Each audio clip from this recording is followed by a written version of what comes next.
Okay. I know a little bit of HTML code, or I used to. I probably don't anymore. That's pretty good. I don't know any HTML. Yeah, it's not like you need to know it anymore because now you can just use Squarespace. Sponsor us. Give us money. I was waiting for that, yeah. Squarespace, great websites for, I don't know how much it is.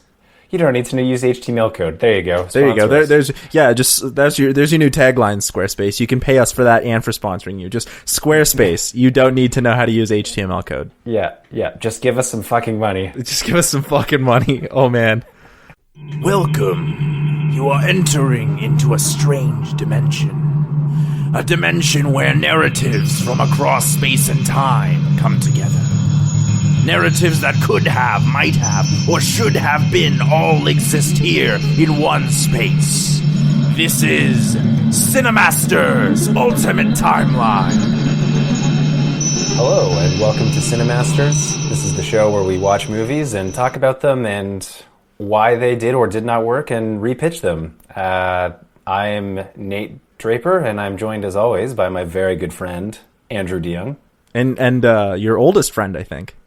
This is true, actually. Oldest meaning in terms of number of years we've known each other. Oh, yeah, not oldest as in, like, I'm 103. Yeah, exactly. Yeah, we've known each other for a very, very long time. But I do have to say, the way that you introduced the show just there kind of caught me off guard, because you were like, hello, welcome to CineCasters?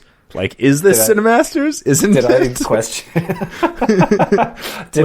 Wasn't even aware that I did that. Oh, that's just what it sounded like to me. I thought maybe you were trying to so funny. Maybe you were trying to channel your inner Goldblum. Like, welcome to CineCasters, the show where we pitch terrible ideas. There's this show we're doing. It's called CineCasters, and we talk about movies, which I think are great. Sometimes I don't always know. Sometimes I wish we had also had the visual format on our podcast, because like even just the way you're like doing your hand movements, like you're like embodying Jeff Goldblum like in his physical habits. He's so much fun. He is a good guy. He has become a caricature of himself. If you watch videos of him, that is, I mean, I've never met him. I'm just going on how he presents himself as a person. But he has in a way become the character that people have. There are a couple actors like that, like Samuel L. Jackson and Keanu Reeves, where they've become like, I mean, the term that I hear get thrown around is they become like memified versions of themselves. Where like their personality has become memified. But I think like caricature is still appropriate, where like, not to say that they are like lesser people, but like that there's a certain amount of like what the pop culture perceives them as that is representationally true, at least in how they like present themselves to the public in kind of like a Skinnerian sense, if you want to get psychological about it. Yeah, there you go. Or sociological. Yeah, it's interesting because I'm curious if you were to like take a time machine and go back in time and say meet Jeff Goldblum before Jurassic Park came out, and if you were to hang out with him then and see if that Jeff Goldblum, if that is the same Jeff Goldblum that we understand him to be now, or if as a result of having these sort of mannerisms develop with or be associated with his characters, if he's taken on that more in his own personal life. Yeah. Or how much of him he just poured into that role. Well, exactly. Yeah, and that would be the other reverse, is that he's just always been like that. Yeah. Speaking of actors pouring themselves into roles, maybe we should get to our episode this week. Oh, yeah. Because we are doing... we're doing CineCasters? Yeah, CineCasters, I guess? Yeah, because this week we're doing Yes Man, which features one of the... I guess a lot of people think he's an over actor. I disagree. I think Jim Carrey is a comedic actor who does a lot of physicality. Mm-hmm. I don't think his movies are like overacted at all. I think that's the way he acts for comedic effect, and it works for you or it doesn't. But I really like Jim Carrey. I like him too, but I do think he overacts. But I mean, I guess. Well, I mean, we were just talking about campiness, and whether or not that like is good craft. And I think there's an argument to be made for like, camp or cheese, that it works. You know what I mean? It can work. It can. Well, the thing is, I'd say he's able to pull it off better than most people. Yeah. When it comes to comedy, at least. Like, I'd say that when he does something that's very unique to him, and I find in the style of humor that he has. I personally think it works a lot better than, say, someone like, I'm going to say this, I might lose some friends over this. Uh-oh. Mike Myers, I'm sorry. I always found him kind of annoying. Oh, I can see that. Except for in roles where it's definitely not him. Like, okay, for example, in Bohemian Rhapsody. Yeah. He has a character in Bohemian Rhapsody. You do not know it's him.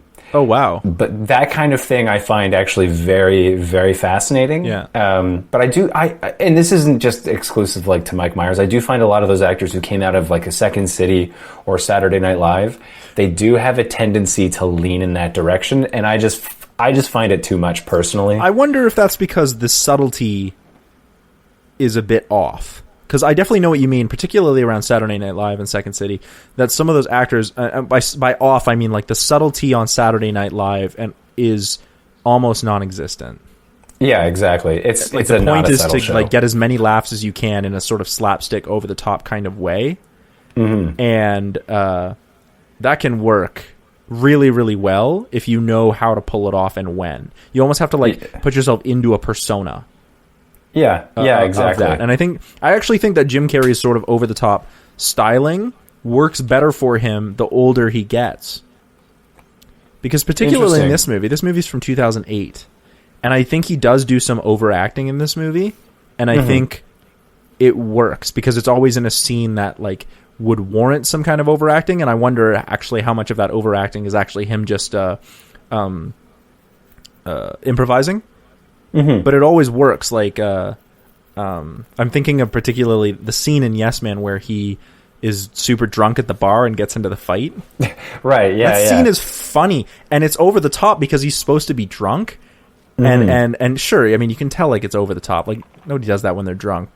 But it works. It's absurd, but it's not unrealistic. Yeah. I would say, well, it's absurd, like it's believable. I don't know if it's even believable. It works, though. Like, in that scene, I know what you mean. That's what I'm saying. I do think that is one scene where I felt it did work. Yeah. Like, I was laughing. I thought it was hilarious. It was so funny, man. Every girl deserves to go. Every princess deserves to go to a ball, goddammit. If that's the only thing you got out of this movie, I am okay with that. Yeah. But, the part of that I liked is when he goes in the back alley afterwards and he punches the guy in the face and he's like, well, maybe you should just not get it at other people. What does he say? He's like, don't get it at other people's fights. He blames the other guy for basically being in his way. My favorite part about that is how, like, because I mean, to get to the crux of the episode is right in that scene where he says he punches the wrong guy, and the guy's like, I'm the wrong guy, and he's like, maybe you should start being the right guy. Yeah, exactly. And to me, that's a great segue into like the idea of this episode, because I think, or the idea of this movie, because I think the idea of this movie is really about saying yes to opportunity. And I think this movie actually kind of works. I would say there's a lot about it that works. My personal opinion is that it actually doesn't work. Oh, but I do think that Jim Carrey's. I think there's enough humor in it to gloss over the bits that, because there are some things about it that I think are grossly problematic. Yes, I also think that as well. There's some grossly, hugely problematic ideas with this.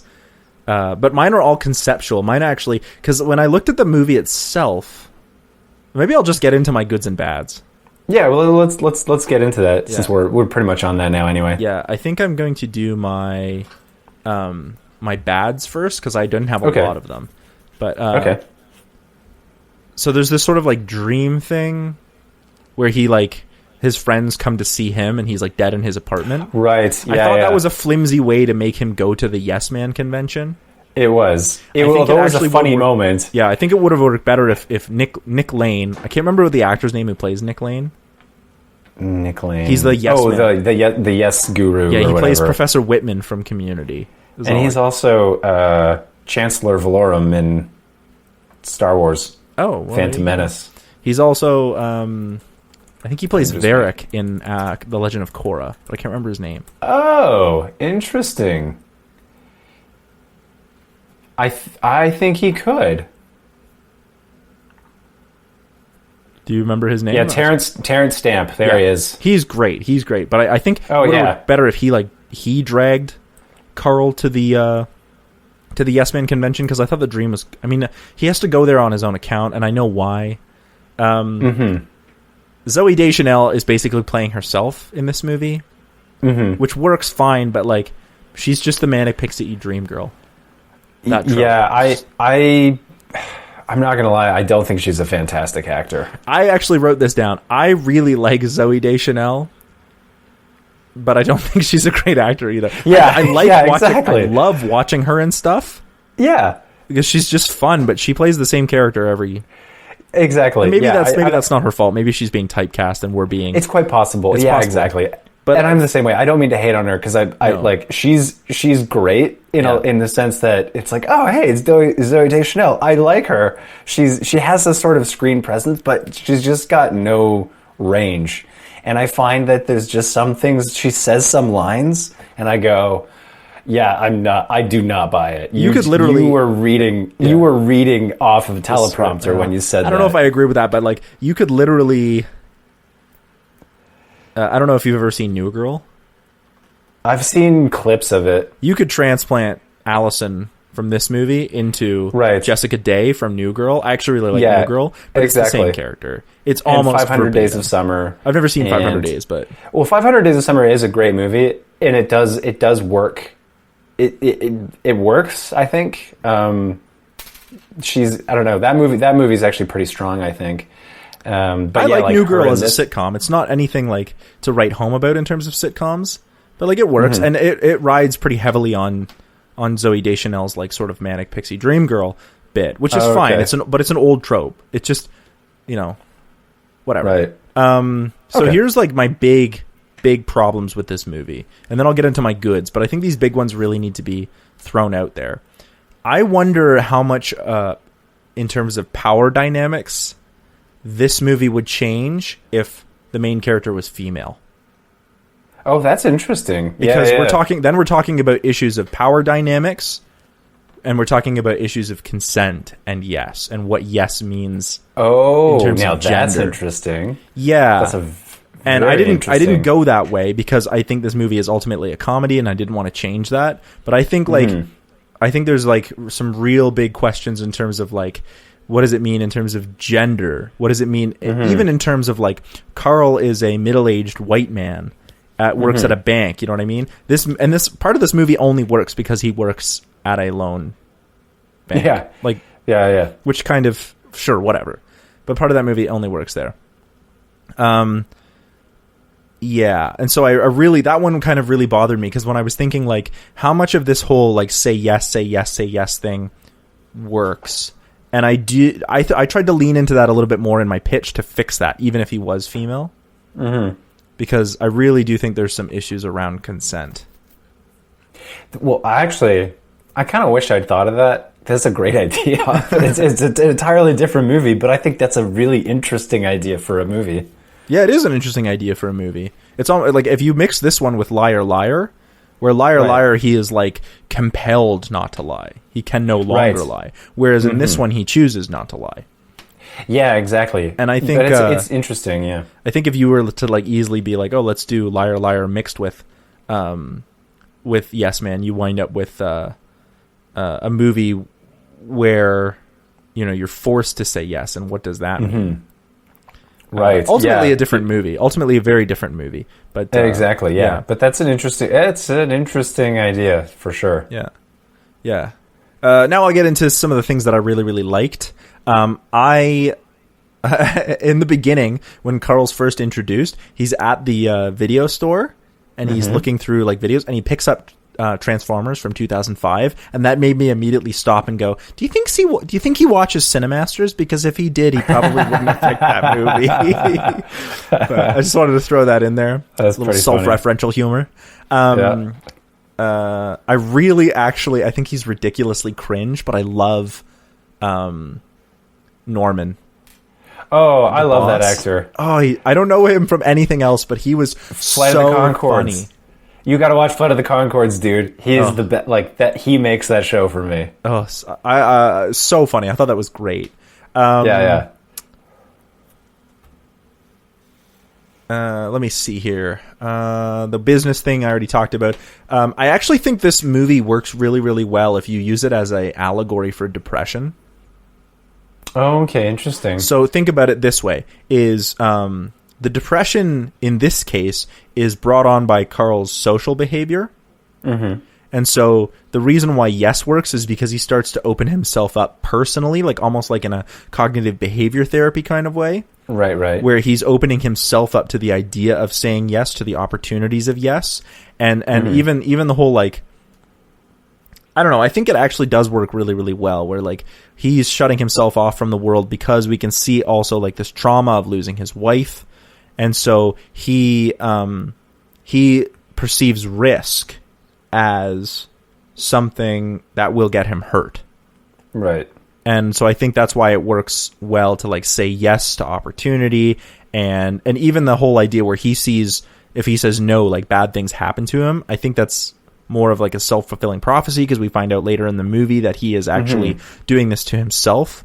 And the fact that like the things that he's like dreaming or seeing that are happening to him are all his subconscious reaching out into the universe and like presenting him with a particular idea about how the universe perceives him, which I think is actually really clever, because when he goes to the Yes conference, I thought that was, and the rhetoric that's being used with the Yes Men and Terrence, what's his fuck, that rhetoric was very reminded me a lot of The Secret, and I wonder if you know The Secret. Okay. I don't. Okay, I have parents who are into hippie shit and whatnot, so The Secret is this idea that what you like put out into the universe will come back to you. It's this whole book series, okay. It's this whole book series, and I think that's a bunch of bullshit. I think what's actually happening is when you think a certain way, your subconscious picks up on things and feeds it back to you. So it's almost your subconscious like filtering out things you don't want to see. And so when he believes in the curse is real because it's a self-fulfilling prophecy. He believes in the covenant, but it's these kinds of things. Like, to me, this movie actually works really well because it is an allegory for religion without being about religion. Right. Yeah. See, I felt like it could have leaned on that a little more. Yeah, that's what I did in my pitch too. I'm just going to quickly go through the rest of my like really, really likes. There's the scene where Norman has a party with all the Harry Potter fans. Like, where the fuck all my friends who are Harry Potter fans like that? Like, some of these costumes are legit. Right. There's a Mad-Eye Moody costume in there where I was like, that guy could have been an extra or like a stand-in. That guy looks like fucking Mad-Eye Moody. Oh, yeah. No, it was impressive. Yeah. It's the most impressive Harry Potter costume party I've ever witnessed. On that was pretty impressive. Ever. Yeah. And also the fact that they were like, wow, we watched the first movie and the second movie. Like, we feel so good. I have sat down and watched all 8 movies in one weekend. It is doable. Like, don't at me. I will also say that when he meets Sumi, that's the Korean woman who works, and he starts... I'm not a Korean, like, I don't know a lot of Korean, but like listening to Jim Carrey speak Korean, I was like, oh, this is pretty good. Like, he sounds like he practiced this. So, and he even says like a couple lines in there that I recognize because they're like just simple Korean lines, which was like Sumi fighting, which is like let's do this or good luck, and her name, and I was like, oh, okay. I mean. Like, just for reference, I don't consider myself an expert on the language, but I have been watching a lot of Korean dramas because I did put out an episode, which will be last week now, on K-dramas. Oh, nice. Yeah, that's awesome. So I have been watching, and I was pretty impressed. I was like, oh shit, like, I recognize these sayings and he's doing a pretty good job. That's pretty cool. I recognize some of these speech patterns. I wonder how much of it was like simplified for him, but whatever. And the last thing that I will say is... the Karl Marx line when he's being detained in Nebraska, it was just like, we knew another Karl we didn't like, didn't we, Mr. Tweed? That's right. Marx. I died. I was like, oh, come on. Pretty funny. Just this anti-communist, anti-Marxist rhetoric from the States. I just thought that was so funny. I know, that stuff just cracks me up. Oh, it's so funny. Yeah. Yeah. In case you haven't noticed, Nate and I are super liberal, super left. Yeah. Like really fucking left. Anyway, that's all my goods and my bads. I want to hear what you have to say, because you're saying that this movie doesn't work. Yeah, I honestly don't think it's a great movie, but it's got a lot of humor in it. So the thing is, I think it's a terrible movie that I really enjoyed watching. So like, that's interesting, because I actually think this movie works on a level as both an allegory for religion, those words, like, and an allegory for Carl's depression and his like his own self-actualization. Mm-hmm. Yeah, well, that's actually really interesting. Well, I'll get into why I think it doesn't work. But so what worked? Like, there were some moments. I have some funny scenes, some moments of Jim Carrey, because I do think he's funny. I do enjoy watching him perform, because I do get a laugh. The other thing that I loved was the Eels soundtrack. I love the Eels. Oh, good. They're one of my favorite bands. So I've been listening to them today while I was working on this. Things that didn't work. I did think there were some moments where Jim Carrey, I just found it like way too over the top. Specifically that Red Bull scene. Yeah, I wonder, was he just getting like product placement for that? Like, how many times can we fit Red Bull in this? Yeah, I don't know. It was like, because I do find that it's sometimes, and the thing is, I wonder too if, the other thing I wonder is, because I've been in the editing room on romantic comedies, I'll say it's a romantic comedy, sort of. Bit of a different level, but sure. Yeah, yeah. And that's not to say your editing skills weren't just on the level. Just to make my argument more convenient. That is to say your editing wasn't on the level. I just meant like the productions you were working on were not on that level. Oh, no, thank you. One of the things that I have noticed is that like you'll have a scene done a certain way, and the editor likes it, the director likes it, you think it's funny, and you send it to the network, and the notes come back, and by the time you've addressed their notes, it's not funny anymore. And I've seen it happen a lot. And I don't, whenever there's a scene like that, where it's the way it's cut, it looks like they probably had options. It looks like they had options. So I could see Jim Carrey being one of these actors who's like, here, I'll just do it a whole bunch of different ways, and then you can pick the one that's best for you. Yeah. I could see him doing that. And so I watched that scene, and my immediate thought was, I wonder if some studio executive got their hand on it when like, oh no, that was funny, we need more of that. Yeah. And to play it, I don't know. I'm speculating. I think there's a couple, just to talk to touch on that. I do think there's a couple scenes in there where Jim Carrey is explicitly attempting to make Zooey Deschanel in particular laugh. Mm-hmm. Like, I do think there's a couple scenes. I'm thinking particularly the concert scene when they're in the stage, the empty stage, and he's like, they're up on stage and he starts singing a song because it looks like she's about to break. Yeah, exactly. And I don't want to, and I'm not referencing Linkin Park there. I just literally mean like, it looks like she's like smiling, and it looks like she's like in character. It looks like her character's smiling because it's fun. Yeah. But like, I'm like, exactly. Oh, that woman is about to break because it's Jim Carrey. Like, this is probably their third take, and it's funny. I have no doubt. Like, I'm sure, I can imagine she probably had a lot of fun making this movie for that reason. I want to work with Jim Carrey. Of course I would too. I think it'd be a lot of fun. Yeah. What didn't work? I did say Zooey Deschanel. I don't mean to give her a hard time. I think it's, but in this case, I don't really think it's her fault. I just think the character, it's just whatever. Exactly. The problem with the character here is that in order to make Carl work, you literally have to have a manic pixie dream girl. Yeah. You have, like, that's what the character is, and Zooey Deschanel does that great, and she does a great job in this. And again, we've already talked about this, but like, there are 1,000 different versions of the manic pixie dream girl, and it's not that Zooey Deschanel is bad in this role; it's that this role is a bit of a Mary Sue. Yeah, exactly. Yeah. So I think going back to what I said earlier, I take back my comments about Zooey Deschanel. In this case in particular, it's the character is just, unfortunately for her, it's just a flat, like, meh character. Well, I mean, the character doesn't. The fact that we can say Manic Pixie Dream Girl and know that as a trope is almost its own kind of Mary Sue. Yeah, yeah. So, and the reason I think it didn't work in particular is because she kind of existed. Well, her character really existed so that he had a goal, really, and something to sort of work towards. She didn't really have any of her own. I mean, she had a band and she had art projects, but there was never really a sense that she had these really deep ambitions.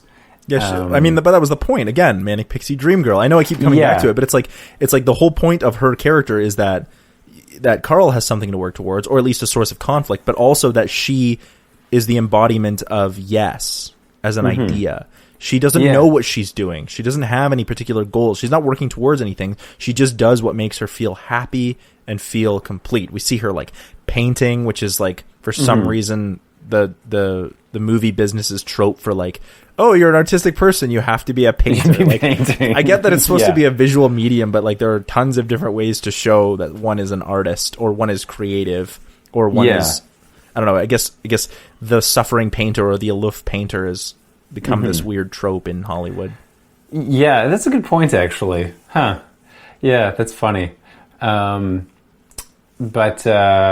think specific. I also think even if you have a character who's, let's say, more spontaneous, I think you still need to have, if they're a central character, you need to see I think they need to question themselves at some point. Like, there needs to be a level of insecurity or vulnerability, which, that comes out in the scene when she finds out that he said yes to moving in together just because he had to.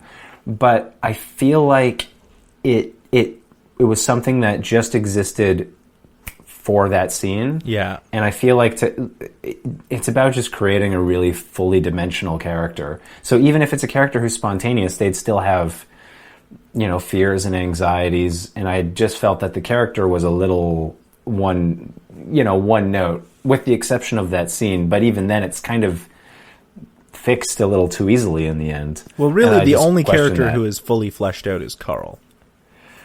I would even debate that. Really? Yeah. So, and I'll get into it a little bit with my pitch, but I think one of the biggest issues was, and this was my next note, was the whole no. Like, why is he so at the beginning? Now, when you said that it could be there's an allegorical element or a metaphor for depression, or that he actually is someone who could have depression. I don't even think it's that allegorical. I think it's literally like when you get into a relationship, which is the cause of his new no phase. When you get into a relationship, you put yourself at risk, right? You say yes to something and you put yourself at risk. And when you get hurt, I think a lot of people tend to retreat. Now, Carl is an extreme case where he stops seeing his friends and starts saying no to everything. And we even see Terrence kind of go like, oh, you even have trouble masturbating. And we can see that Carl admits to this. So, like, to me, those are the signs of like a self-inflicted depression where he's afraid to take risk. And this is causing him to have emotional problems, sexual performance problems, and emotive problems. Well, I think, so on that, looking at it that way, what I'm about to say, it maybe actually is somewhat addressed that way, because my note was, I didn't get why he was a no man. His reasons for saying no just seemed really arbitrary. However, if the character is someone who has depression, that does make a lot more sense. However, then, in my opinion, it was not a movie about depression. It was not about a guy dealing with depression. Yeah. Which is then why I think the whole no doesn't really it exists just so that when him having to say yes to everything, it's just a change. Yeah. And I feel like I'm going to start segueing into my pitch, but it connects.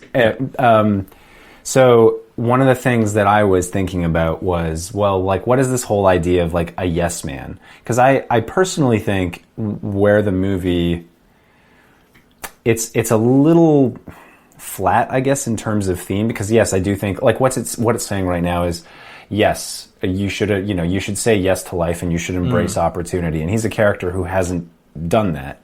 At least not recently.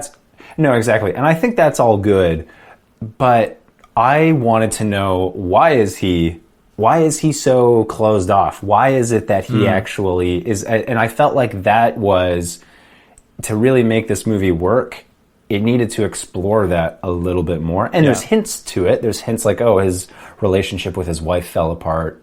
And so he's, maybe that's why he's sad. But I remember in the first 10, 20 minutes of the movie, I kept thinking to myself, like, why is he saying no? And it's not just,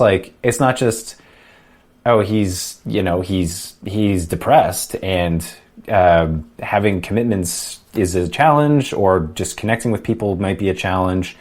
It just felt arbitrary, and I was like, he's being an asshole to his friends. Who want to help him out. And again, I don't think the audience does not need to like the character. The character does not need to be likable, but I really could not figure out why is he saying no, and what is it when he suddenly starts saying yes, like when he becomes a yes man.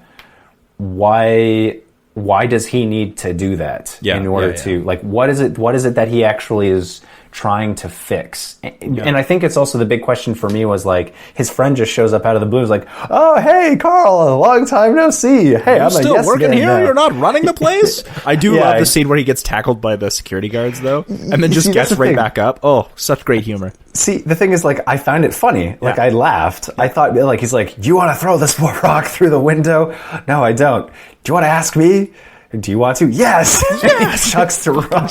Like, I did think it was funny, but in terms of a storytelling thing, it didn't work.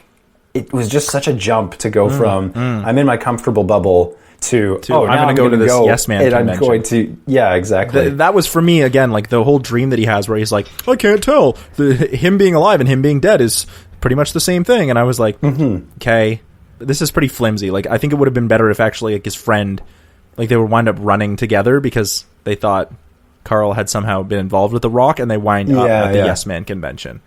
Yeah, although that image was hilarious, though, of him lying dead on the couch with, like, the one eye open and the fly landing. Like that, like, it's, again, like, things like that cracked me up. It's funny. But in terms of storytelling, in terms of, like, structure, it just didn't work. I wonder actually how much of my reading about this as like an allegory, or maybe not an allegory, or him being depressed or at least unopen to opportunity, how much of that is just my reading into the movie?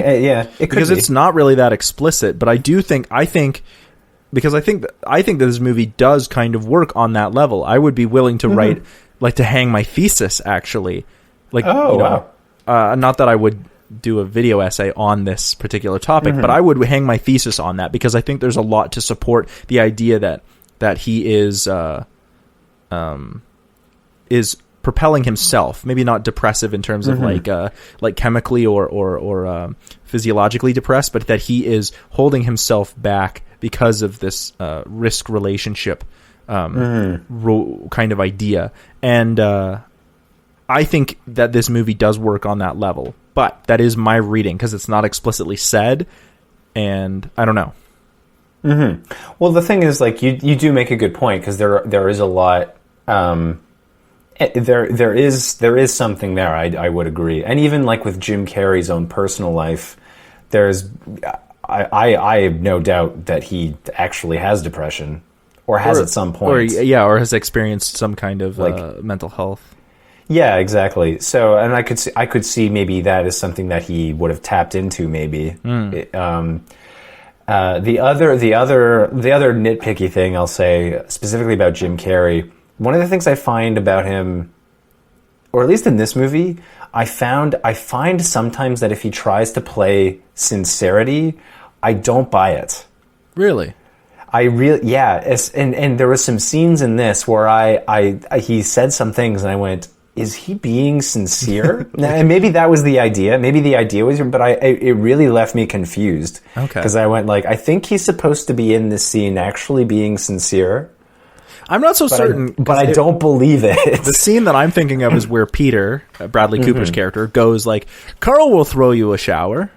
Well, okay, so like that one it works. That one it works because you can tell he's not sincere. He's like, I gotta say yes, so... No, I'm gonna say specifically the scene where they go to the Hollywood Bowl. That's where they go, right? The Hollywood Bowl? Oh, yeah, sorry, the concert. The concert hall. I have no idea what venue that is. I think, I don't know, I'm guessing. And they're sitting in the stands, and they're having a conversation, and I can't remember what the context of their, what exactly was said, but my feeling watching it was I don't buy him. I don't really know what his, what is he serious? And I get that some of the jokes he made were sarcastic. Yeah. But there were some things he said that I think were meant to be like he was expressing something, and I went, I don't buy it. But that's just, the thing I find, I like Jim Carrey. I like the roles where he has that side to him, though, where it's actually in the character. Oh, where the character has some disingenuousness. Yeah, so I personally think his best role is Man on the Moon. I've not seen it. Because that whole movie, he's playing Andy Kaufman.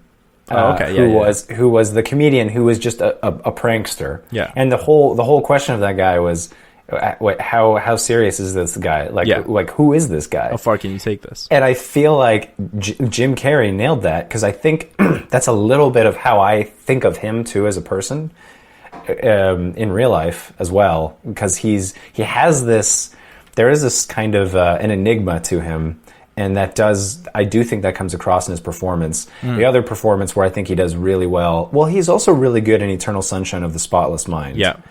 I also think he kicks ass in The Truman Show. And that was the next one I was going to say. And the reason I think, The Truman Show is all about what's real and what's not real. What isn't real, yeah. And he's effectively, he is an actor, but he's not aware of it. Yeah. So that side to his performance works in that movie.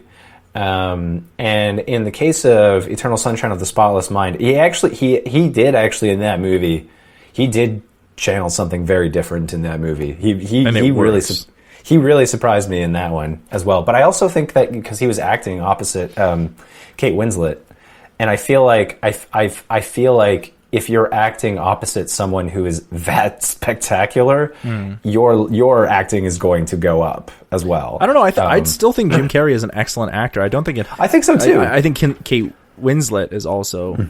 I was about to say Kate Blanchett. Kate Winslet is an excellent actress. Yeah. As well. But I don't know. I think when you are serious, when you're playing something serious, I don't know. I think that Jim Carrey likes doing comedy, and that's why he does it. But I don't think that he's a bad actor by any means. No, I don't think he's a bad actor. That's not what I mean to say. I do think it was specifically in this movie. There were some scenes where I just went, sorry, I don't buy it. At the same time, I get you go to this movie, you go to a movie like this to see Jim Carrey. You're not going to see him act to be like Heath Ledger is the Joker, and Heath Ledger. You're not going to see for this embodied role of pure acting prowess. Exactly right. Because in the Dark Knight, it's like Heath Ledger disappears, and there's this other character, and that's sort of the thrill of this. Chaos, and you're like, how did he do that? Yeah. In this, you go to see a movie like this to see Jim Carrey be Jim Carrey effectively. Yeah. And I do think where the movie works is because of that. But I think I'll segue into my pitch now. I think there was thematically a much more interesting direction that could have been pursued, and it all has to do with this idea of what does it mean to be a yes man in 2008. Hit me. Should I just jump into it? Jump into it. Okay, so I thought about this is my starting point was I'm going to try and keep this he has to say yes, because I feel like it fits in with Liar Liar. It's Jim Carrey now has to tell the truth, and all the jokes come from him being in situations where he can't lie anymore. Well, apparently it's a trilogy. Did you know that? It? I didn't, but it's not an actual trilogy, but people always say that Yes Man, Liar Liar, and Bruce Almighty Oh, okay, yeah, there you go. Or like the Jim Carrey like feel good trilogy. Oh, that's so funny. Okay, so there you go. Bruce Almighty is another one, but it's basically it's him dealing with a situation where he has some new weird, almost supernatural thing that's affecting his behavior, and the humor comes out of dealing with that. So I tried to think of like ways to not just justify that, but also use that to like question, who is this character and why is this so important to him? So mine starts off in 2005. And he works at the bank. He approves or declines loans, and it opens up. The very first shot is actually being watched. It's a promotional video for this self-help guru saying say yes to life. Basically, is the end. And then it pulls back, and you see that you've been looking at it on a screen, and then a stamp comes down and says declined. And sitting across from him is the guru Terrence. Who's come to his bank, Terrence. Well, actually, in mine, I switched it so it's a female character in mine. Okay, yeah. Her name is Cassandra Nickleby, and I made up a name for her. Yeah. She's sitting across from him, and she's come into his bank to get a loan, and he's declined the loan. And he basically says, like, you don't have any, like, this is a terrible investment for the bank. So, like, and he basically explains why. Yeah. And she's obviously distraught by it, but she leaves. And he basically, his final line is like the bank just can't take a risk. I cannot condone, like, as a messenger or a officer of the bank or whatever. Yeah. This is not a risk we can take. Anyway, so he goes home. He actually, in my version, he plays guitar. So he's playing guitar and he's actually writing songs. And he goes on a date with his girlfriend, Rebecca. And in their conversation, so they're having a conversation, and she's asking him, like, he's saying, we come into their conversation halfway, and he's saying, like, yeah, I've been writing some more songs, and she asks him if he's ever going to play a show live. And he's saying he's still not sure he's ready to do that. Yeah. He's working himself up towards that. And then in this conversation, she asks him about potentially moving in. And he's caught off guard. Dun, dun, dun.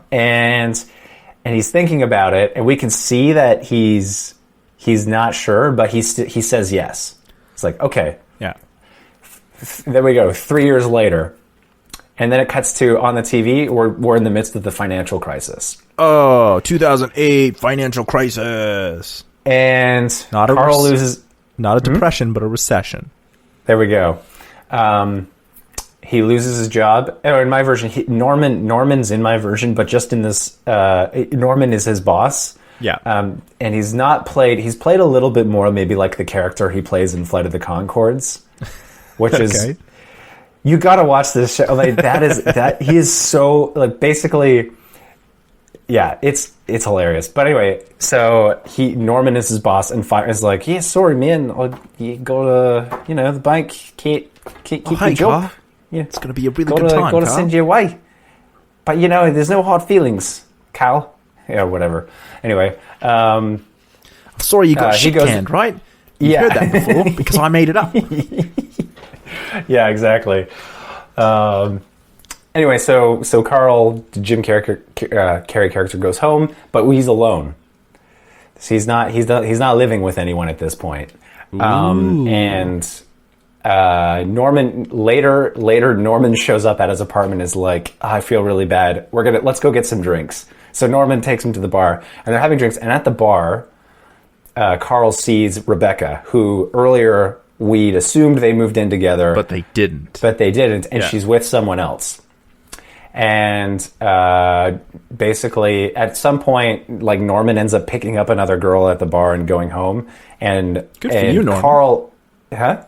Good for you, Norman. Yeah, exactly. Yeah, Rebecca and her boyfriend Peter, they end up chatting with Carl. Like, it's implied that Carl and Rebecca have maintained, like, a friendship of some kind. Some kind of relationship. Yeah, exactly. Anyway, the guy that Rebecca's with is basically this guy who seems to, like, they both seem to, like, have it all together. And Carl's like, he explains that he just lost his job and he doesn't know what to do, and Peter says, well, we've both been going to this guru. You should check her out.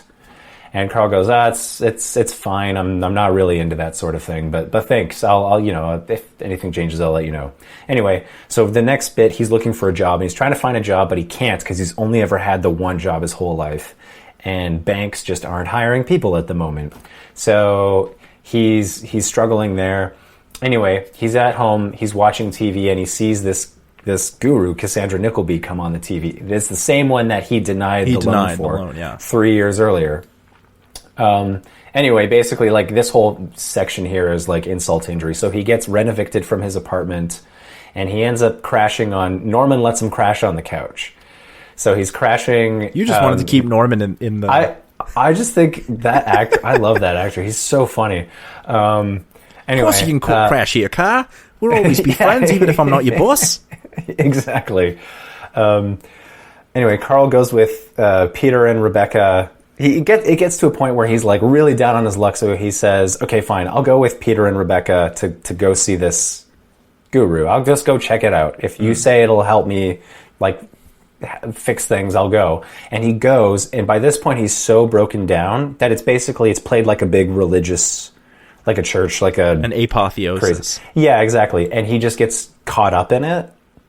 And it has more to do with specifics of how it would be played out that I haven't figured out. But you do it in a way where it's this insane ceremony where he just gets so he's so at the end of his rope that when the guru starts saying, like, you must now, like, for the next bit, like, just say yes, just say yes. And he's like saying this over and over again as a mantra.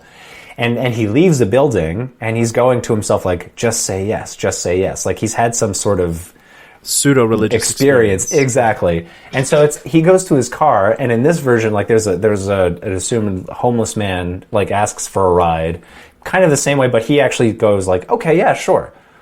He says, yeah, I'll do it. The scene plays out more or less the same way. His car stalls. He goes to the gas station. While he's filling up the gas can, Allison pulls up on her bike. And in my version... It's a scooter. Scooter. Thank you. It plays out a little bit. I thought it was a little weird how, like... Well, specifically, like, she drops him off and then he's like, hey, do you want to stay and make out? That's not weird. Super weird. Yeah, I just wouldn't do that in mine. But see, that to me, that's why she embodies... Sorry for interrupting, but that's why she embodies the idea of yes. Because do you want to make out? And then she immediately does it. And it's played off as like, oh, like, look at this badass woman. And I do think that it's a badass moment. Like, you are in charge of your identity and autonomy. And if you want to do that, go for it. And that's fine. But, like, that's why I think she's the embodiment of yes. Yeah. And in that scene specifically, it wasn't so much that she did that. It was the fact that he asked. Yeah, it's weird. And it just seems so out of left field. Yeah. Like, it just seemed, and it's not because he asked something that was inappropriate. It was that the asking just seemed so out of left field. It would have made more sense, I think, if she'd asked. Yeah, exactly. Or, like, I don't know. I just feel like that character, even in the movie we got, he's a charming guy, and he's able to. Well, that's what I'm saying. Like, what if she had asked? Like, what if she'd been like, he'd be like, okay, I'm all filled up on gas, and she goes like, okay, well, I guess that's everything unless you want to stay and make out. And he goes like, pardon? Like, in a very Jim Carrey way, like, what? Right, yeah, exactly. Like, see, like, that, like, oh, no, not if you don't want to. But then he remembers he has to say yes, right? Right. Yeah. See, there you go. That would make more sense. Anyway, effectively from this point on, my notes become way less specific. But basically, from here on, he starts saying yes to everything, and he ends up going to a show, and he ends up connecting with Allison, and things for his life seem to be like he is embracing opportunity.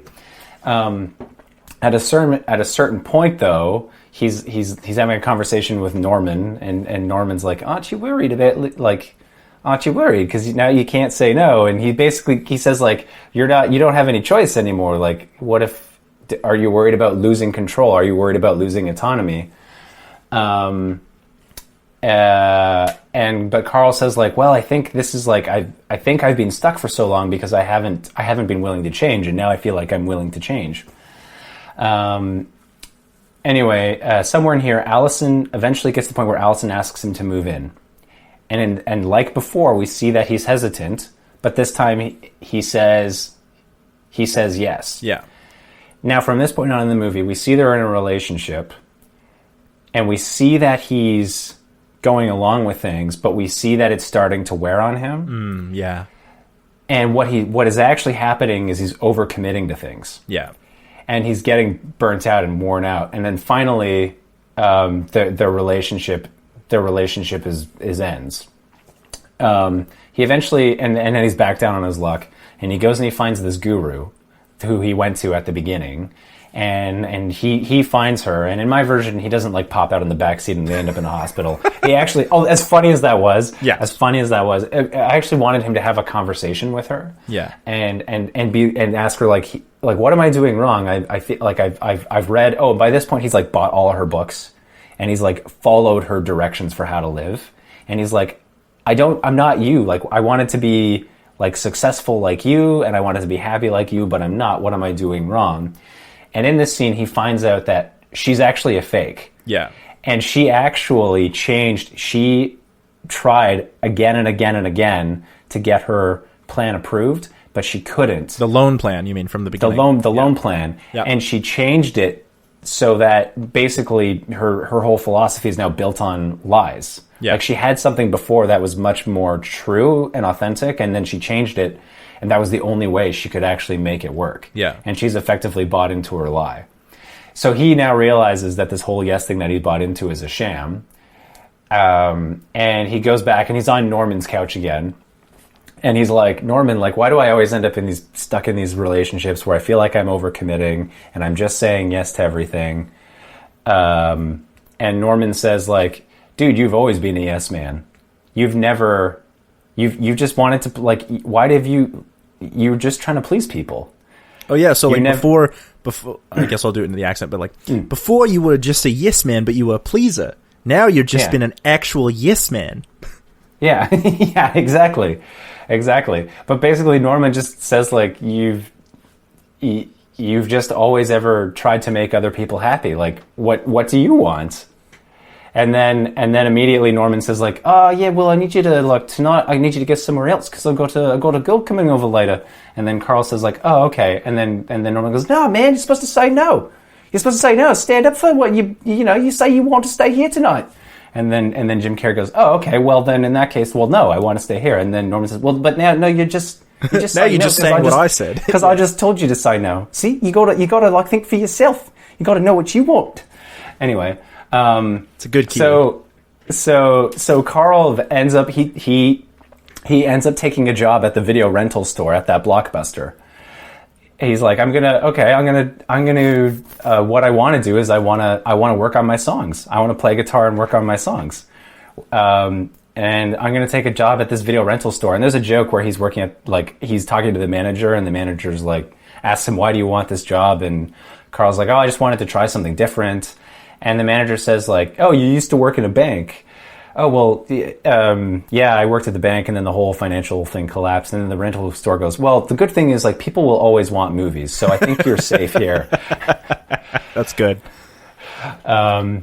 Anyway, so he's working at the rental store. That one only works really in retrospect. Yeah, exactly. We're living in 2020 and takes place in, it's a period film. Exactly. It's a period piece in 2008. Yeah. Anyway, he's working at the store. We see he's working on his songs, writing his songs. And Rebecca, his ex-girlfriend, comes into the store one day, and and she explains like her and Peter broke up, so they end up like going back to one of their places, and they're about to like sleep together, and then he says, no, sorry, like I can't do this.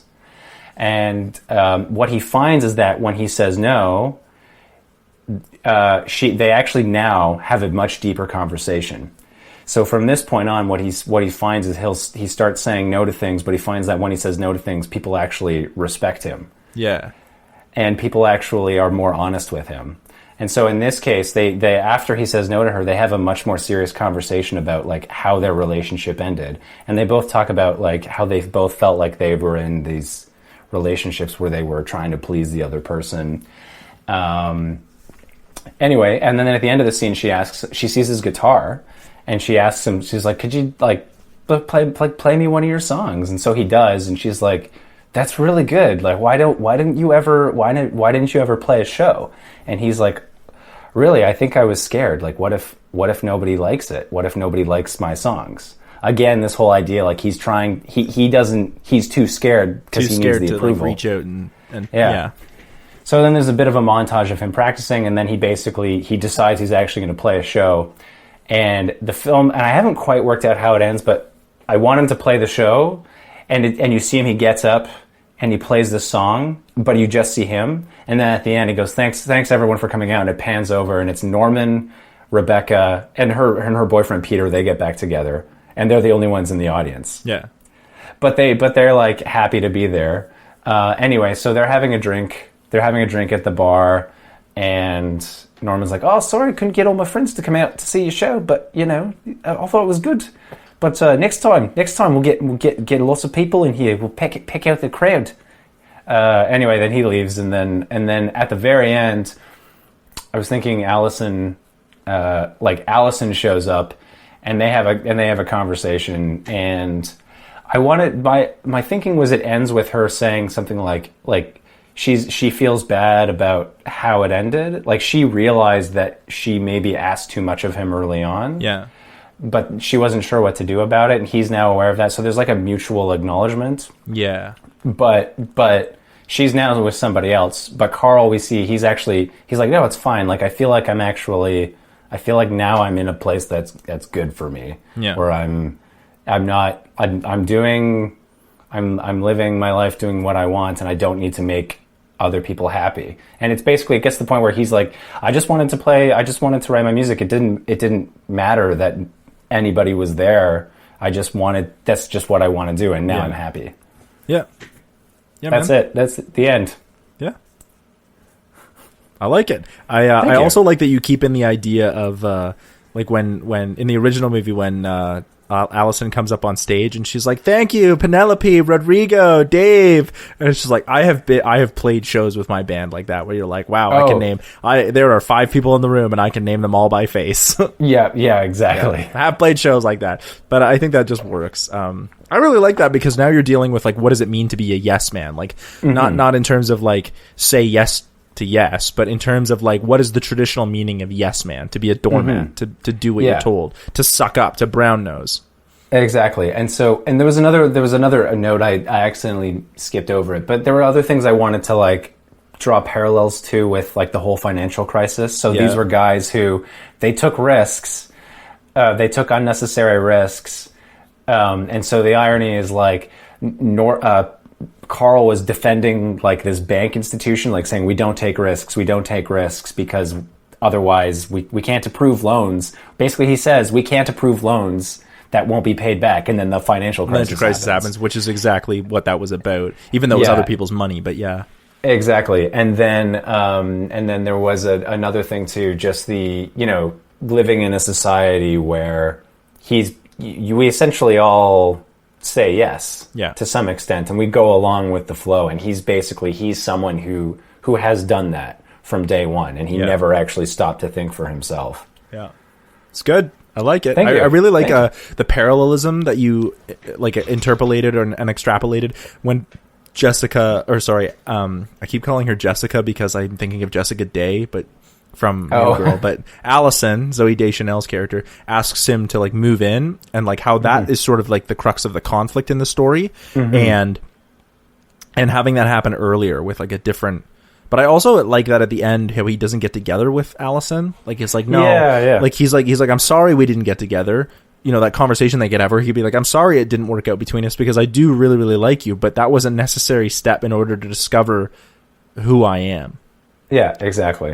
Like not every ended relationship has to be, a detriment. Exactly. An ended relationship can actually be the beginning of not necessarily a new chapter to be like super prophetic about it, but like more along the lines of just like, no, that was an important step in order for me to get to this point where I am willing to be on stage for my friends and show my music. Yeah, even though nobody's listening, even though nobody else was here, it was for me, and I needed that breakup to get here. Yeah, exactly. Yeah, I like it. It's good. Thanks, man. It's really good. Yeah, thank you. I also think you do really add a bit more. I mean, apart from my reading about depression, I think you add a bit more depth into some of the characters. Whereas like Norm can still be hilarious, but like he's has much more of a role. Yeah, exactly. You know what I mean? And like even and you sort of changed Peter up as well, but Peter's Bradley Cooper's character, but Peter in the original movie really only is there as like a motivator. Yeah, exactly. It's sort of like the friend trope where he was like, no man, you don't have it all. Like the inciting incident. Like yeah, exactly. Like, yeah. I do see your point about not every, even Carl, not any character being like thoroughly fleshed out. For sure, I think that every character but Carl is fleshed out. But I think that there is more to Carl based on the reading that I had. Okay, interesting. Yeah. Whether or not that reading is actually genuine or what the purpose was, but I mean, death of the author. Oh, okay, interesting. Well, I'd like to hear your pitch in a second, but I was just going to say one more thing about the Norman character in mind that I played with. I don't know if it's basically, I like the idea of him being the sort of the archetypal wizard who sets the hero off on their journey. Okay. But in this version, the way he does it is by firing him, and then he counsels him by letting him crash on his couch. And then basically giving him advice that way, being a friend. Yeah. Plus, it's just fun to do a Kiwi accent. Yeah, exactly. And I just think that actor did a really good job of incorporating Norman into your script. You've got to watch Flight of the Conchords. And he's hilarious. He is so funny. I mean, I already like Flight of the Conchords. They're stand-up / concerts. Because it's basically the same thing as dope. But. Just Google, if you were to Google Flight of the Conchords Murray scenes, you just watch like a highlight reel of his scenes. They are hysterical. Yeah. Yeah. Anyway. Doing the accent makes me miss living in New Zealand. Oh, yeah. Oh, I get it. All right, so I'm going to get into mine. So I tried to focus more about mine on like the religious dogmatism, whatever. Dogma. So I wouldn't change anything about the movie. Except for the part where like there's the dream, right? Like that part I would change so that that Carl's friend actually drags him to the concert. The way that I said, like where they run to the concert together or to the conference together, and he's like, "Hey, like we should go to this. You should, we're here. You might as well see this out." And Carl's like, "No," and he's like, "I'm not taking no for an answer. Like this is a say yes to yes conference. Like there is no." And he drags him inside. Then they have that whole thing where he like says yes. Every part of the movie stays the same except when they get to the barn. Allison asks Carl to move in, and he pauses, and we see him sort of think about it, and then he goes yes because he has to, or he thinks he has to. Then they get detained at the airport, and I think that's hilarious because I love that Karl Marx line so good. And we sort of see them, but they don't have this whole like breakup about saying yes. Like it's just she sort of asks him about it, and he's like, "Oh, I'm trying out this new thing where I say yes," and she's like, "Okay, but like, do you mean it?" And he's like, "Of course, like I mean what I say, and I do it. I follow through. That's why I say yes." Like, and she's like, "Okay," but she's a little suspicious. When they get back to the city, what city are they in, by the way? I think they're in Los Angeles. Oh, I think that's felt to the me idea. Like okay, all right. Felt to me like Portland, but whatever. I could be wrong. Does it ever actually say? I don't think it's really that important. Anyway, they're back in the city. I think it's Los Angeles, but okay. They're back in the city, and we start to see that all the things like that Carl was doing that were working out for him. Like he learned to play guitar. He talked that dude off the ledge when it was Luis Guzman, by the way, which I know from Community. I only know that from Community. But, so we see all these things happen, but then we start to see like out of all the good things that Carl has done, we see like even working for the bank. Now that he's in corporate, he doesn't enjoy that at all. We see Carl has like so many friends now that he's like trying to keep track and like see every one of them, and he's trying to keep on top of all his lessons. We also know that he's been involved in a couple scams like ParisianWives.com or whatever. Oh, right. Yeah, like some of these were actually scams that he like said yes to, and so he's like in a little bit of debt, not a lot, but a little bit of debt. And Allison's asking him about this, like, what's with all this debt? And he's like, oh, I said yes to this, yes to that. And then finally, the last thing happens, and we see Carl fucks up Peter's wife's shower. Okay. Fiance's shower. Like, he's just like, I just totally fucking forgot. There's too much on my plate. And Allison at the party asks, what is up? And he explains, this yes thing, and I'm cursed, so I can't say no. And she's like, what? You're not cursed. Like, I thought this was just... The idea was just that it was good for you, but if it's too much, you need to stop. Like it's not. And he's like, no, I'm cursed. I made this covenant. And she's like, no, no, you're being ridiculous. This is ridiculous. There's no curse. And he's like, I swear to you, if I say no, there's a curse. And she's like, so if I asked you right now to do something, you would have to say yes. And he's like, yeah. No, and she's like, so you can't say no to me no matter what. And she's like, no. He's like, how do I know anything you're saying is true then? And he's like, you just got to believe me, man. Like, I want to do this. And she goes, okay, Carl. Okay. I think you should never see me again. And he says yes. He has to say yes. And then he's like, I need to fix this curse. And so Peter and him are like, because he goes to Peter, he's like, I can't believe that just happened. And Peter's like, what the fuck? Why would you do that? You really like her. And he's like, I gotta say yes. And he's like, no. So they go make a plan to meet Terrence, and they do the whole car crash thing. And Terrence shows up and he's like, there wasn't a curse. You just embraced the way of saying yes. And I can't believe it, but you are the perfect yes man. This has never happened before. You've embraced it so wholeheartedly that you are the embodiment of yes. You are the perfect yes man. And then Bradley Cooper character Peter is like, what? Like, no, like, you can't seriously be like falling into this. This is ridiculous. Like, this is why Allison left. Like all the good stuff that happened to you is great because you were open to the opportunity, but it comes with bad stuff. Look how overwhelmed you feel all the time. Like, these decisions have consequences. You can't say yes with no consequences. But Carl is totally involved in Terrence's ideal of the idea of there's not a curse, but you owe the universe a kind of debt. When you say no, you incur a kind of debt. This is a very like Buddhist / Hinduist idea about like karma and jinn, like when you put things out into the universe. That's what I'm trying to lean into, but while it's still being pseudo. Right. There's sort of like a new agey kind of. Yes, exactly. And that's why I want to lean into like this whole, like when he goes to the conference and he's like, it's like this big flashy stage, like, yes, what's the word you've said 2 million times? Yes. And like, I wanted to play into that more. So it's this new agey kind of thing. So Peter says, fine. If you want to be the perfect yes man, then that's fine. What do you say to us no longer being friends?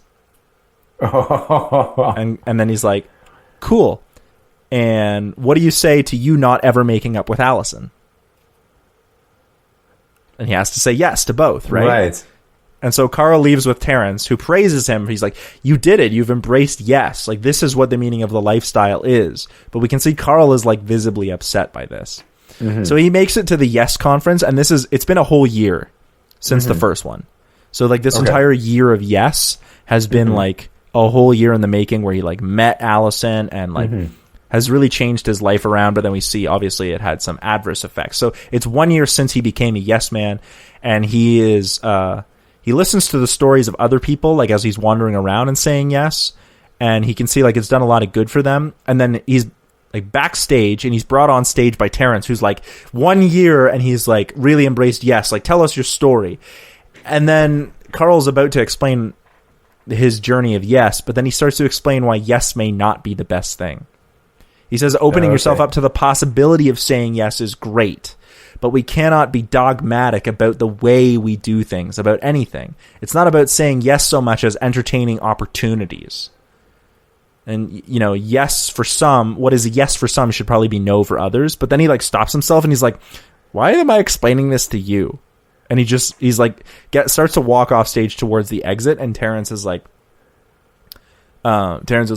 no, like, I really think that you should stay. Like, you should stay, to Carl. And we see Carl sort of think about this, and then he turns back towards the stage, and it zooms in on his face, and he goes, no. Oh. And then he leaves the building. So then we see him like show up at Allison's photography jogging class, which I think is ridiculous. And he's like making up with his friends and whatnot. And he said, like, basically he's with Allison, and he says that moment when he had said no in front of everyone, it wasn't really about him saying no at all. In fact, what he was saying was no to that way of life. But what he was saying in that no, that utterance of no, was he was actually saying yes to a relationship with Allison and his friends. It wasn't really no to a new opportunity, but yes to opportunities he already had, right? yes comes in different shapes and sizes, as the literature actually says. That's in the original movie we got. And then Allison asks, what the heck? Like, is that part of the rules in the literature, or are you just interpreting the rules to whatever you want to be? And Carl just goes, you know what? Fuck the rules. Nice. And that's the end. I love it. That's interesting. Well, what's so funny about, because yours works too, because one of the big problems I had with the original movie was the disagreements in their relationship. The way it's played out, I felt like if they were adults, they would have could have talked through it and sorted it out. I actually think that works really well, because there is one scene where she's like storming off into a cab. Mm-hmm. And when she realizes that he can't say no, she's just like, get away from me. And he's like, yep. And like walks away. And then she goes farther, and he goes, yep. And like runs back into the airport. Like, as a physical gag, that works really well. Mm-hmm. But I hear what you're saying. Yeah, as like a breakup, like as a joke for a breakup scene, that works. But the whole like, what, you were divorced? And yeah, why didn't he ever tell her about that? Yeah, exactly. And then I feel like, I mean, I could understand the questions that she had, like, oh, wait, so you just said yes because you had to? I could see why that would cause distress, but I felt like it was something that could have been worked out in the context of that scene. But what I like is that you not only managed to address that, but I like the religious fanaticism component. If I was to do it again, I would actually play that up a little bit more in mine, because I like that idea that. I really wanted to play up that goes down that way. Yeah. Yeah. I really wanted to play up that, like, this idea about religious fanaticism. I specifically like this idea because it plays into the idea of, I think there's a lot of really cool ideas in terms of New Age philosophy and religion. Particularly, I'm a big fan, particularly of Alan Watts. I'm not too familiar with him. I've heard. He just has like he just talks like it's New Age philosophy about how to live your life, and I really, really like it. But I think, like any religion, and why I played it up like religion, is that when you get dogmatic about it, it becomes destructive. Yeah, exactly. And so and that's why I wanted Carl to just sort of be. It's not about interpretation. It's not about yes or no. It's just fuck the rules. Be open to opportunity. You know what I mean? Mm-hmm. It's good to say yes, but it's also good to say no. Mm-hmm. And this is sort of an oversimplification of religion in general. Like, rules that are put in place are often there for good reasons. I'm thinking in particular of the 10 Commandments, but they're often put in place with like good reasons. But rules that come without question, that come without, why do we exist this way, or why do we choose to follow these ways? When we don't question the validity historically or whatever, we wind up just following them blindly to our own detriment. And in this case, we see Carl's detriment is actually like emotionally and but I think we also see these kind of detriments come as kind of like delusions of what we think is real. You know? Exactly. We shouldn't do things this way because that's bad. Well, it's not bad, it's just you've been told it's bad. You know what I mean? Yeah. And if you're told it's bad, you're actually convincing yourself of an illusion or a delusion almost about how the world is or should be or exists. And I think when you're dogmatic about anything, you wind up with more problems than you do benefits, because I do think there are benefits to any kind of thinking. There are things you can glean and learn from anything, including religion, including New Age philosophy. Yeah. Including opportunities, saying yes. But ultimately, Carl says, fuck the rules. And ultimately, Carl says, no, I'm not staying here because I want opportunities that I already have to continue. Exactly, yeah. No, I like that take on it. Yeah, good work. I still think that this movie works. I honestly think that my pitch changes a lot because I wanted to do more with dogmaticism.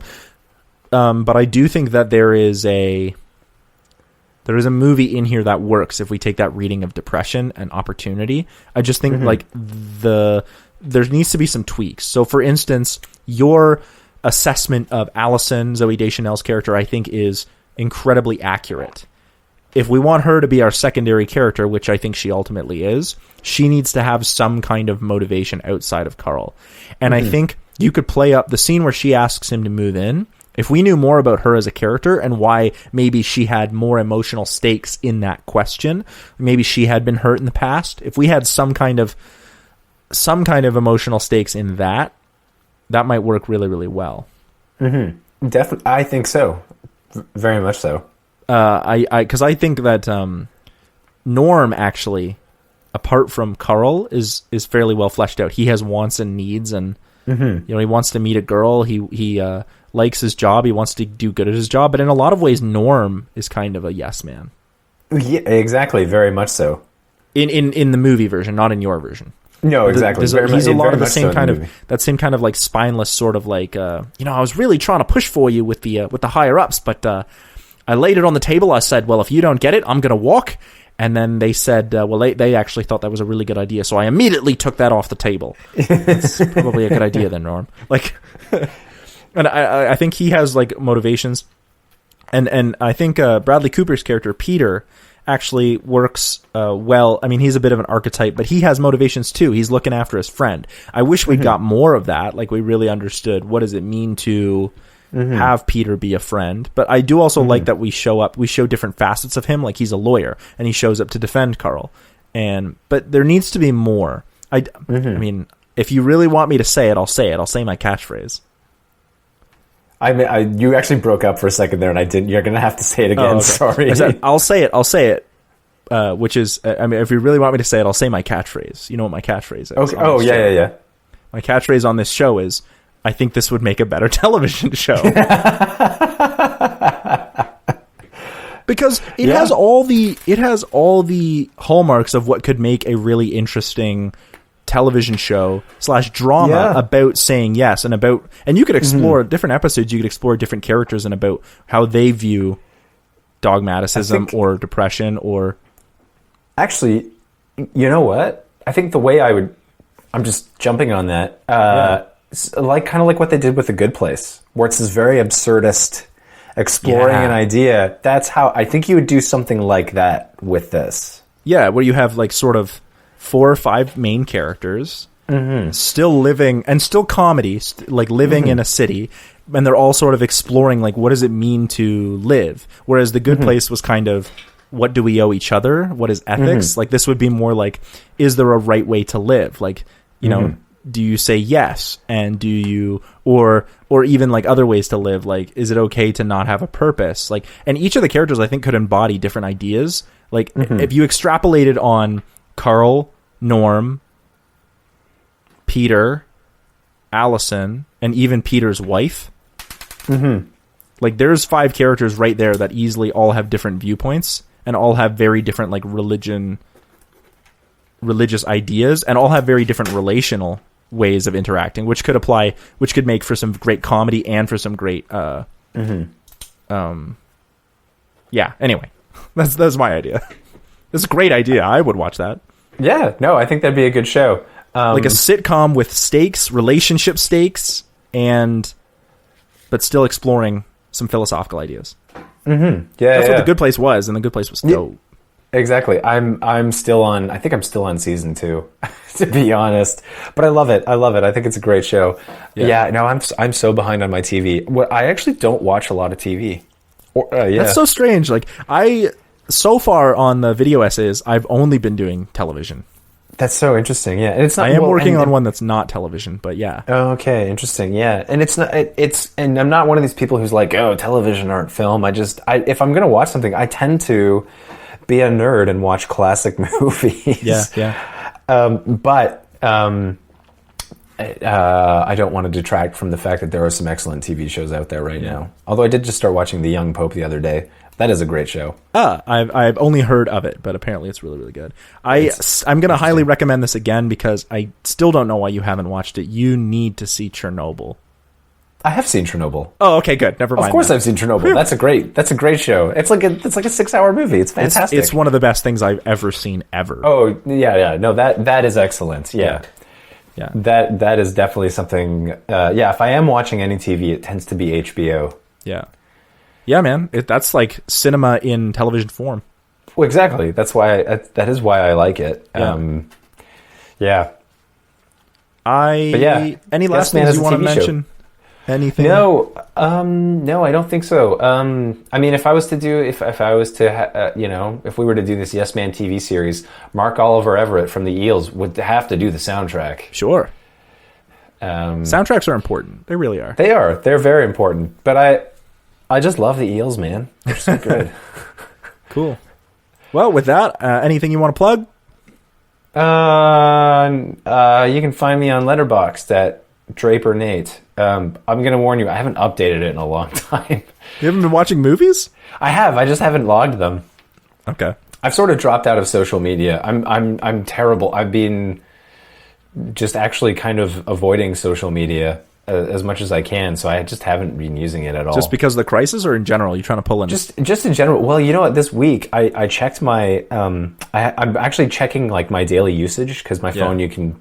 And there was one day where I had 6 minutes, and I remembered that day and I went, "Remember how much work I got done that day? Yeah, I'm gonna just try to do that." And so I've just been trying to use my phone basically, and most of the social media I use is on my phone. On your phone, so yeah. Well, good for you. And you can find my band Robot Philosopher on anywhere you get your music. So also I do want to push this thing that this has been a really hard time for artists in general because and specifically musicians. So if you want to help out any musicians or even us, give us a like or subscribe or share us around because people enjoy art and we can do more the more people see us. And also on Bandcamp, any artist that's on Bandcamp, if you purchase their music on the first of every month during the quarantine, 100% of that goes to the artist instead of a percent going to Bandcamp itself. And so, amazing. If you were looking for a way to support artists who can't go out and play music right now, that's a great way to do it. And with that, amazing.